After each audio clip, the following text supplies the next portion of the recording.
What's going on, guys, and welcome back to Assetto Corsa. Now, someone suggested that I checked out the Ferrari 488 GTB, so I thought, why don't I do that? I'm going to take it to the Barcelona circuit, the GP circuit. We're going to see how this thing drives. Alright, here we are in the 488 GTB. First thing we want to do is see what it sounds like.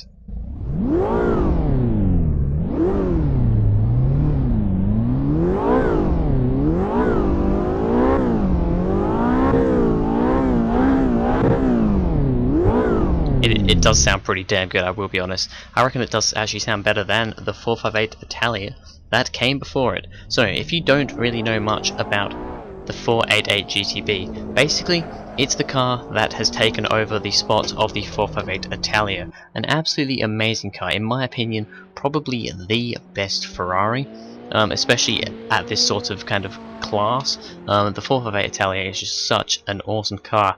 However, it's now taken over the 458. It's no longer in production, so this is now the one in production. So obviously they wanted to make this car faster than the 458.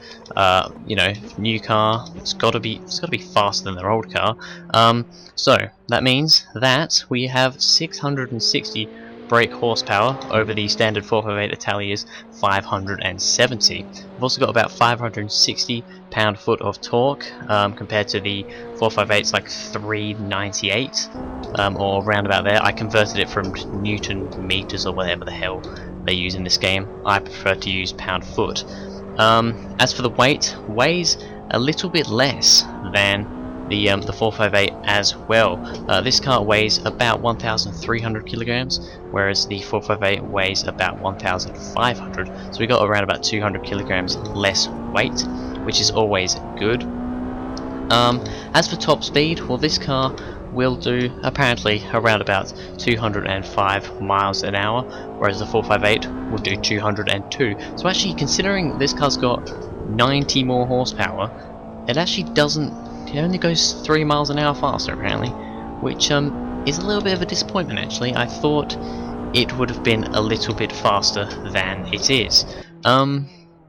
Yeah, it's a very nice car. Not the same engine in this one as the 458. The 458 has a 4.5 litre V8 engine. This has a 3.9 litre V8 engine. However, we've got twin turbochargers, so yeah, that gives it that, you know, bit more power. It's a smaller engine, however those turbos give it, you know, they basically give it its power, and it is a very good car. For driving around a circuit like this, it is a lot of fun. It will probably go quicker around a circuit, I would say, than the 458. It's a little bit better on traction. You know, grip to the road a bit better than the 458. And obviously it has the acceleration 0 to 60 in just under 3 seconds, whereas the 458 just over 3 seconds. So acceleration is slightly better. Braking is not fantastic, I will be honest. I thought the braking would have been a bit better. I haven't compared it to the 458. However, like you could have just seen then, I braked and it was not great. I went off quite a lot, and that was around about the mark where the game's telling me to brake. So either either the brakes on this car are just shit, or the braking markers are crap. I mean, all the others are pretty good, but yeah, brakes not amazing. And also, I mean, I'm driving this very sensibly right now, trying to, you know, get some quick lap times from it. You know, treating it as a circuit car. The 458 though wasn't really, you know, you didn't drive it because it was an awesome circuit car. I loved the 458 because it was so bonkers. You could drift it around everywhere, and it was a little bit crazy. But is this the same? Is this the crazy bonkers monster that the 458 was? Well, to find that out, should I say, I took it to the drift track. It's just called the drift track. No exact name for it, just the drift track. Right, so I recorded this drifting a little bit earlier.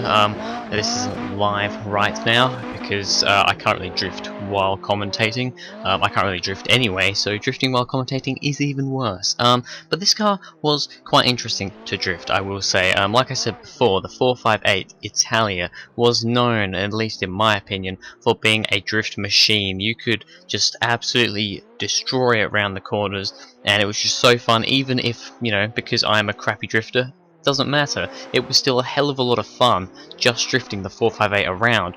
The 488 was pretty decent. I mean, it wasn't a terrible drift car. It has the power. It doesn't have much weight, so you know, getting the car around isn't too difficult.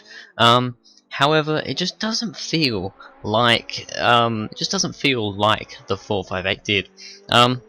I think what it is, I don't know, maybe the new computers are, you know, trying to make it like, we want traction, we don't want you to be sliding around everywhere, which is fair enough in some aspects, you know, it's very good, the 488 GTB, very good for track racing, driving around a track.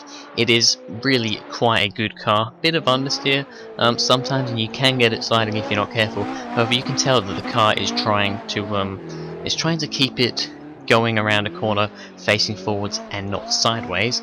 However, the 458 was different, you know. The 458, it was fairly good at track racing, not amazing, but fairly good.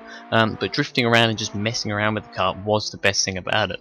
And the 488 GTB doesn't really do that for me.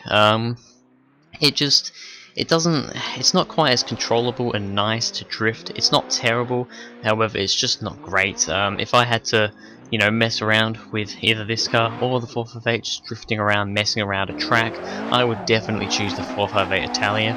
It's a lot funner to drift, in my opinion. It's just a lot funner to drive altogether. It's a funner experience driving that car. But yeah.